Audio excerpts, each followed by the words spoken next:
biliyoona yoo eegatanuyyuu wama takka wanni si ufii baatan hin jirtu. Nama miliyoona takkatti si mo'ata. Nama miliyoona takka dhiisi nama 50,000 si mo'ata. Hanga kee ofiin beektu miliyoona 60 lakkoofta. Miliyoonni 60 maal sii ba'a? Nama miliyoona takkatti ta'u yookaan 50,000 10,000 ta'an nama tokkummaa qabu, nama eenyummaa qabu, nama gootummaa qabu barbaanna. Miliyoonni 60 kan kee wanni nuu bahu ba'a uummatatti ta'e malee wanni nuu bahe hin jiru. Dhugama ofii walii himna uummata Oromoo. Doofummaa yoo nuuf fide malee, facaa'iinsa yoo nuuf fide malee, adda wal baasuuf, maqaa walitti baasuuf, wal cicciruuf, wal arrabsuu yoo nu fayyade malee, waan biraa wanni inni nu fayyade yoo jiraate maali? Gisee ammaa kana uummanni Walloo sun uummata Oromoo irraa citee naftanyaadhaan marfamee uummata san miliyoonni 60 uummata Walloo san takka gaha. Ni gaha uummata. Mee ufuma laala. Akka jirru uf laala. Bakka dhaabbannee jirru uf laala. Haga keenya uf laala. Onnee teenya uf laala. Beekumsa keenya uf laala. Qabeenya keenya uf laala. Waan hundaanuu eegee akka jirru uf laala. Uummata keenya kabajamoo fi jaalatamoo. Wanni dhugaa yoo walitti himne malee kabajaa waliin deemuun tun wamaa nuun baaftu. Yoo gabbaanee walii fiijine yoo gabbaanee walii waraanne qofa. Ka Walloo baraarru. Ka Walloo bira dhaabbannu. Qarqaarsa biraa akka qarqaarsi gartee mallaqaa wanni biraa akkuma jirutti ta'e kan nu barbaachisu gabbaanee walii waraanuudha. Waliin kan nu dire diruudha. Walloo gisee kana silaa ibiddaan hin gubattu yoo isin Oromiyaa keessaa diina waraanuu geessan. Yoo silaa dhiirummaa teessan garsiiftan. Isin dhiirri warruma durii faarsitan san qofaa. Dhiirri warruma durii sanii. Dhiirri warruma dhumate san qofaa. Isin dhiiraa miti. Qeerroo Oromoo faaruuma warra durii faarsuudha. Nullee akka faarsan ta'uudha bar yookaan seenaa takka dalaguudha. Wanni nurraa barbaachisu maali? Abboota keenya sanirraa maal dhaalle? Gootowwan keenya ka dabran sanirraa maal dhaalle?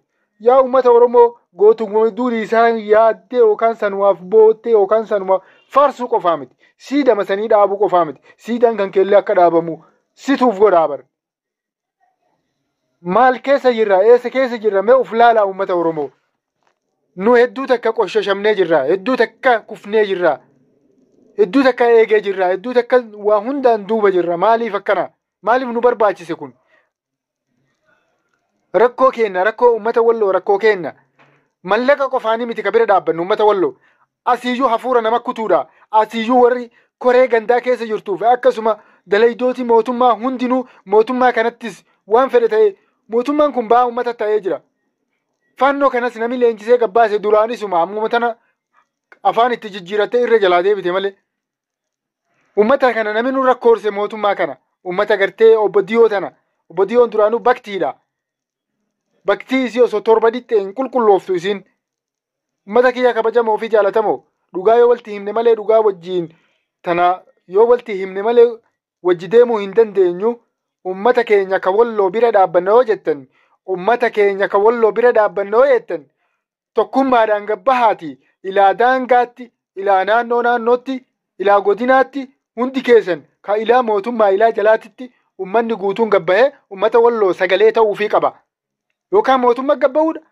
Yookaan isaanuu bifa diimatteen ija diimatteen gabbahuudha. Uummatuma kana gabbahuudha. Uummati Amaaraa naannoo Oromiyaa keessa guuteetiin ta'a. Akka fedheessiif fincaa'ee taa'u jira. Kasirratti dalagu jiru, shiree asirratti dalagu jiru isaanii.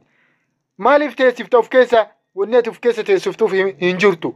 Yoo silaa dhiirummaa kan kee qabaatte, yoo gootummaa kan kee qabaatte, gootummaa ati fuutee ammaan tana bakka takka waan takka qabachuu dadhabdee baashemaaf wal arrabaa fi wal qoqqooduu qofatti tirfiin kan kee kana qofa. Waan biraa hin agarre. Yoo uummata Oromoo mee osoo of laaltanii jiraattanii bakka jirtan naannoo takka dhattee barre Oromummaa kan keetiin qalamtaa. Oromummaa kan keetiin mataan sirraa muramaa barre. Naannoo takkatti ilmeen namaa takka gosa namaa takka irraa yoo ilmeen takka ajjeefamte gosti sun halkan takkan bultu kafalatti barre. Ati dhoqqeedhaa barre. Waan beektuuf seetaa barre. Ati gowwaadhaa barre. Ati dabeettiidhaa barre. Waan jayna of seetaa barre. Warruma durii san faarsuudha. Warri durii sun seenaa dalaganii dabran atis dalaguu qabda kaa. Maal dalaydare dhoqqee odeessuu malee asumarraa oonlaayinumarraa beejii kan guddifachuu malee viiyuu fi laayikii sheer godhaa rabbi sodaadha maalii malee waan biraa hin beeytu ati. sodaattuudha barisin wanni walitti himnu yoo jiraate ummata keenya wal dura qaqqabuu walti achi qabuu gartee ija duratti si achi himan malee moggatti yoo si himati nama socho'uu miti osoo muraniillee gartee si haga qalanii si keessa garsiisanitti ati ofirraa hin beektu dibbeedha maaltu nagaye osoo ati jettuuyyuu qulanii mata achis bakka ati jirtu si morma sirraa fuudhani warrattiin dhufte ganda kan kee jirti ka ganda kan keetii maaliif hin eegalle maal eeyda wanni ati eeydu maali ka wallo achi fitu jiru sun amaaraa miti kasi keessa taa'ee sirra nyaatu jiru kun amaaraa miti nafxanyaa miti kasi keessa taa'u kun ka wallo achi fitu jiru sun nafxanyaa kanaa miti moka biraati booqa baafate mo gosa biraati isa mo fannoon saba biraati fannoo san kasirra ijaaru jiru eenyu kasi wajji jiru kanaa bar akkamiin yaaddan yaa ummata Oromoo akkamiin yaaddan isaa akka ummataatti yaaddan isaa yookaan akka ilma namaatti yaaddani ummanni kun kasirra dalagu jiru shira sirtaatu jiru ka biyya tante taa'ee maqaa sirra baasuu jiru ka morma sirraa muruu jiru ka dhiiga ummata keenya gannaqu jiru kun sirra taa'ee hagammaa ollaa kan kee taa'ee kasirra fincaa'u jiru kun ka ummata walloo achiin fixaa jiru kun isaa miti isaa ka biraati maal eeydan isin kanumarraan eegattanii maali wanni nu barbaachisu maali isa mallaqa ummata wallooti guura mallaqa wali buusa wali boowu wali imimmaanuma ollaayinumarraa imimmaan jisuudha boowumaan uumamuma keenyaan boowuma wanni nu barbaachisu imimmaanuma guyyaa hunda inuma boonna boochi maaliif nu barbaachisee gabbaanee loluu malee shimala keenyaan gabbaanee dha'uu malee mancaa keenyaan mataa irraa haaduu malee baangaadhaan mataa irraa haaduu malee ollaa keenyarraa eegalla gaafas kabaja sii kennama ummata wallooti gaafas kabajaan hin kennamti jaarsumma balbala si dhufa waan biraa dhiisi nutu badee balbala si dhufa nutu waan biraa dhiisi moo jaarsummaa barbaada kadhachuuf asii amaara deemta ni kadhatta nurraa dhaabbadha ittee nama kadhatta hanguma nami si direessi dirta hanguma nami si mure murta hanguma nami si faccifta harkaan deebi'aa bar maal taata yaa ummata Oromoo wanni isin arra teettanii boottanii waan harka keessan jiruu fi baangaa harka keessan jiruu fi shimala harka keessan jiruu fi manca harka keessan jiru keessaa fi eboo waraana keessan ka harka keessan jiru keessatti ummanni walloo akkamiin dhuma ka'u warri isin fixaa jiru kun warra ollaa keessan taa'ee waliin nyaatanii isin dhugaa jirtu kun Oromiyaa keessa eenyu guute miliyoona gamitti nu keessa jira diinni isaanii kan nurra dalagaa jiru ilmaan isaanii san maali kakkeena ilmaan keenya san gaffuudhanii nurraa fixan san ka mana ummata walloo san jireenya ummata walloo ilaa dhalatanii ilaa ammaatitti gartee ummanni suni dhumaa jiru san maaliif hin eegalle ummata kanarraa yaa ummata Oromoo fagoon barbaadina diinni isin keessa jira uf qopheessaa kaa mancaa fi shimala keessanii fi waraana keessaniif yoo qawweellee dhabdanii magaalaa teessan keessaa qulqulleessuun hin dandeettanii bar saree fi hattuuni Gondarii fi Gojjabirraa kaateeti Oromiyaa keessa qubattee Oromiyaa irra dalaydee si keessaa nyaattee si keessaa dhuddeeti si keessaa dhiiga kan kee xuuxxee argirtee sirra gubdee sirra dalaguu jirtii bar maal taatanis maaliif baashee sana dhiisa yaa ummata keenya wallaahi miliyoonni 60 kuni eksiidha waan takka faayidaa takka hin qabdaniis miliyoona 60 jettan miliyoona 60 kan kee dhaabi miliyooni takkatti faayidaa qabdu nuu geetti miliyoona takka ta faayidaa qabdu wallo miliyoona takka geetti yaabo achin nurraa citteetiin diina marfamteetiin qabdu wallaahi diina san ofirraa dhoofteetiin deebisaa jirti kokkee wal qabanii gartee hayxee jiruu isaanii dhowwaa jirti bar ummanni diqqaan sun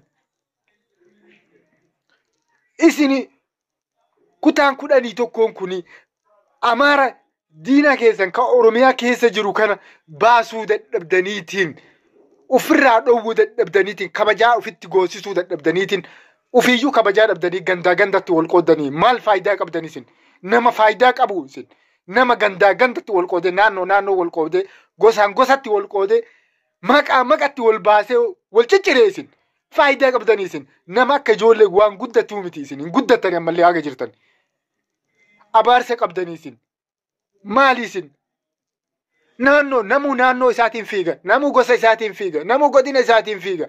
Ani warra akkasii, angoota akkasii, ani warra akkasii, ammaalii akkasii. Maal sii baha kun abbo?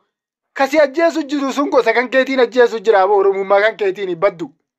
Waan jirre. O silaa jiraatte oromummaa kan keetiin boontaa gosummaa tan ta'eetiin bira ol dabartee naannoo fi wanni ati kutaa fi kutaa irraa ol dabarteetiin silaa ofii olitti yaadda. Hin yaaddare maal yaaddare wanni ati yaaddu sammuun kan kee haguma naannoo sani haguma gosaa sani maal sii baha kun? Kanaa miti kaabbo ka uumamneef ka amma itti jirru laal oromummaa keenyaan kaana.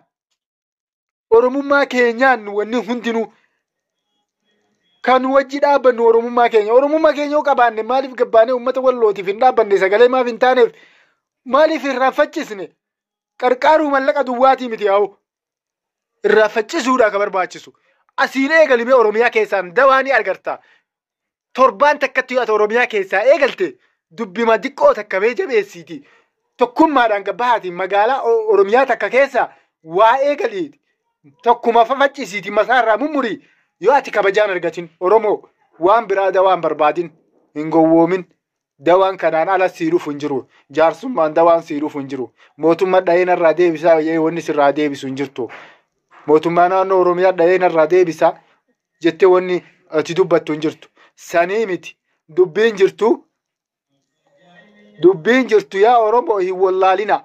Wallaahi dhugaa isiniif himaami. Dubbiin jirtu haguma si faccisan sa yoo ofirraa faccifte ofirraa deebiste qofa. Hagasuma kabajaa namni sii godha. Achi booda kabajaa ofirraa hin eegina. Maqaa isinumatti jira, isinuma haadan akka shigireetti mataba sirraa jiran akkuma fedhan si godhan sirratti taphatan nama booda. Nagaan naa tura.